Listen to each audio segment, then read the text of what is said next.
Hey, what's up? Kris Keefer here, RacerXOnline.com. We are at the Fox Raceway, Round 1, AMA Outdoor Nationals. You're looking at Brent Duffe, and this is the number 38. Holy crap, this thing's going to get a lot of views because 38's in it. So we're here, we're going to do a walk around. I'm going to hand this mic over to this gentleman, and we're going to banter back and forth about what Haiden Deegan, number 38, likes on his bike, what's involved on his factory, well, shouldn't say completely factory, but special YZ250F from the Monster Energy Star Racing Yamaha squad. All right, so Brent, you've been with Hayden how long? We started working together in the fall of 2022. So through his last amateur racing and then all the way through his first year of pro, and now we're here year 2. So real quick, I've met Hayden a couple times. You would think he'd be a little bit more arrogant just from what everyone sees out there, right? But then when you talk to him, he's just a normal, low-key kind of kid. Yeah, I think a lot of people have a little preconceived notion, but it's definitely the opposite. Working with the family is awesome. Hayden's really humble, down to earth, and he actually gets that from his family. They're exposed to a lot, and I think that really helps him be a grounded person. It's sometimes you might see the interview and not really like what he says, but he's a kid, and he's got a lot of heart and a lot of talent. Got a lot of talent, and this thing just completely shreds up the track. So, all right, let's talk about this YZ250F. A lot of people out there want to know, like, all right, we saw Hayden in Supercross. Now we have this outdoor bike, Round 1. How much change is it from SX to MX for you and for him, besides suspension on this bike? Yeah, it's a lot of changes, but mainly it's chassis changes. Our engine is really, really good. We changed a lot of stuff with the electronics, but as far as the engine package goes, it's the same, everything on the inside. So you don't change compression on pistons or anything like cams or anything? No, we have our altitude engines. Okay. Those are a little bit different, but it's Salt Lake, Denver, Lakewood, but it's essentially the same engine, Supercross, Motocross all year. How long does it take for Hayden to get used to having outdoor suspension? I hear a lot of stories about guys coming from Supercross to outdoors who are like, oh, my stuff's way too soft, it's too soft, it's too soft. And you're like, hey man, you got to calm down and ride it for a little bit. So how much softer is his setup? Yeah, obviously motocross suspension is a lot softer. So this year with the new chassis, making that switch to motocross, it was softer. Like, we just had to find that starting point, and we've been going stiffer, and yeah, go from Supercross to motocross, your bike is a lot softer, and I think you're feeling a lot of the pitch change. Right. You hit the front brake and the fork dives a bit more, whereas Supercross, you want that hold up everywhere. So it's a little bit to adapt, and yeah, we just soften the bike up, and I think we're going to gradually keep going stiffer as the year goes on. All right, if Simon can close in here. Are we on air now, or we go from spring to air or air to spring? What are we on now? Yeah, Supercross, we were running the air fork, and we switched to motocross, we were running the spring fork, and we actually made that switch last year, and the spring fork works really well outdoors. Yeah, so all you old school guys, you can understand what he's talking about. For me, a spring fork feel, you get more front end traction. I think the air fork and the Supercross, you want that hold up, but you need a bit more plushness outdoors, right? So I think that spring fork feel gets it done. We have some extra clamps on here. Offsets. Is he changing offsets? I know you guys have races, but you probably will not tell me what race he's on, because for some reason that's a secret, and I don't know why. But what offset is he on? Yeah, I'm sure you can see when he zooms in, but yeah, it's a 22 offset. Can we say the races? Yeah, they're in there. Say they're in there. Yep. So I'm going to guess, and he's not going to say, but 15 degree, it might be 22 offset with 15 degrees. Sometimes I go to 30, but I don't know. I think it's 15. He's not going to tell us. We're going to play a game here in a little bit, but 22 mil, which is a stock offset. So in Supercross, what's he on? Yeah. 20? The offset? Yeah. Yeah. I know that I'm not throwing anything out there because there's photos of the bike. So yeah, we're on a 20 mil offset in Supercross. Outdoors, you just kind of push it out a little bit. Anything special on here? You talked about these foot pegs. Maybe you can discuss that, or what's going on here? Yeah, we have that extra piece on the back for traction, and that actually started in Supercross when Hayden was learning to ride whoops, and maybe his technique wasn't right, but he was getting bucked around a little bit, so we put those on there just for a little extra grip, and he really likes them, so we keep them on there for motocross. And sometimes in Supercross, the drier races, we run that third row of teeth in the middle. Okay. But for outdoors, we'll run the open peg in the middle with more like the mud peg, just to keep the mud from packing in there. And we actually had to run that most of the Supercrosses this year because it was so muddy. Yeah, some of you guys out there, it's crazy. These guys bury their bikes so deep in these ruts, right? And you can get a lot of hang up with at these foot pegs, but you can see the foam that's built inside of that pivot area where the spring is, and that keeps the mud from binding up that spring. And there's nothing more annoying when you're in the air and you feel your foot peg up by and you can't feel your boot on the peg. So that is annoying. Another point that I want to talk about is gearing. You guys obviously changed that from Supercross, but what's the gearing setup that he's on here today? Well, I'm just going to call it the outdoor gearing spec. Yeah, it's a little bit different than Supercross.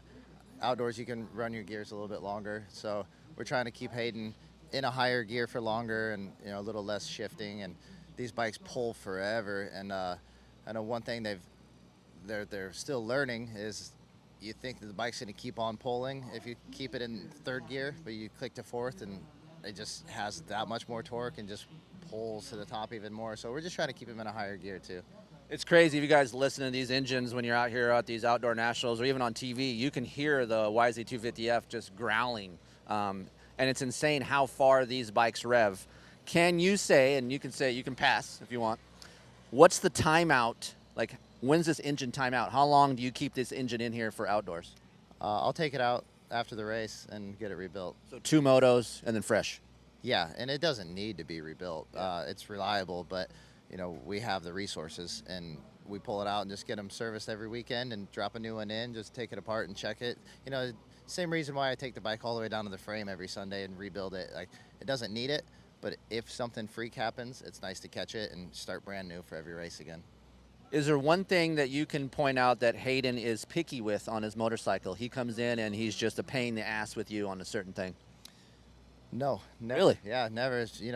I keep thinking that when I'm building the bike, I've got his handlebars perfect, right? Yeah. So same spot every time. Yeah, I think they're perfect. And I told him yesterday, like, I got new bars, new levers. I don't think you have to set them. They're perfect. He hops on and, hey, we got to adjust these. I think he just rolls them back and puts them back in the same spot just to act like he's picky. But no, he knows what he likes, but he's really not that hard to work for. It's a rider thing. I'm the same way, and someone could set my bars. It's at -1, but I have to put it at -1 to make it feel right, right? Yeah. What bar setup is he on? I know they're on Pro Taper ACF bar, but what bend is he on? Do you cut the bar at all, or? Yeah, that's the Carmichael Quick Sweep bar, and no, it's just standard how it comes with the X-Trigs and no risers, the soft elastomers, give them a little bit of flex in the front. Yeah. There is, if you guys can't feel it, but I'm pulling in this clutch and it's very light. And Brent and I talked about this. There's a special clutch in here that you guys can't get, but springs that you can buy. Obviously, it's from Recluse, right? Yep. And torque drive system-ish. Yeah, it's the torque drive. It's basically a customer spec. Okay. Yep. So I think it might actually be the one that's going to be available next. So, yeah, we're kind of like the testing development team. Also, too, the FMF system that's on this bike isn't the one you guys can buy. I know some of you guys hit me up and say, Keefer, my muffler sticks out farther than Hayden's bike. That's because this is built for this engine. You can't get this spec. I wish we could, but I don't think it would run correctly on your stock engine or whatever you have. A lot of airbox stuff going on in here that we can't talk about? No, we just get a lot of air into it. The Yamaha 250 loves to breathe, so give it some air and let it breathe. CRM carbon tank, larger capacity. How much larger than the stock tank? Just enough to make about a 40-minute moto. So they do 40-minute moto, and that's about it. Yeah, we can push it a little bit further. There's times at the farm where we'll do 40 and pull it out and check what's left, and we still have more remaining. But that being said, too, we also do the sight lap and top up with fuel. So running out of fuel shouldn't be an issue with us, but with it being the new bike, we don't really have a lot of data on outdoor motos, but at the farm we've been doing 40s and on our hard pack track, going to sand tracks, and yeah, it's a larger capacity, but it's perfect for outdoors. Seat foam shape, all that stock. He's go for a firmer foam. Yeah, last year we actually ran a bump in the middle, and when we went out to Colorado and we were riding with Tomac, Eli got on, why do you run that? You don't need that. So that actually, thank you, Eli, because now I don't have to put a seat bump in it. I can just put a cover on a stock seat foam and run it. Yeah, Hayden likes the stock foam. That's awesome. Okay, last question and we'll get out of here. What's one thing that you're most proud of about when you build this machine that you look at and you're like, that's badass? The purple backgrounds. It took a whole year to earn that one. So only 2 people get to run those, and I really like putting that on. It's not only is it distinguishable, but with having 6 guys on the track, I can look out and look for yellow numbers and pick out Hayden just like that. Yeah, it looks, honestly, you guys from here watching, I usually wasn't a big fan of the white and purple scheme, but when you're up close and you're looking at it, it looks really good. And for me, I think it's one of the best looking bikes in the pits. And Brent does a great job. He's been with some really quality riders over your career. So, I mean, how long have you been doing this? Shoot, I guess I did it for a few years and then took a break and got back into it in 2014, 15, and got with Justin Brayton. And he was, I wouldn't call it picky, but he was... Could you find 2 more opposite people than Brayton and then Deegan?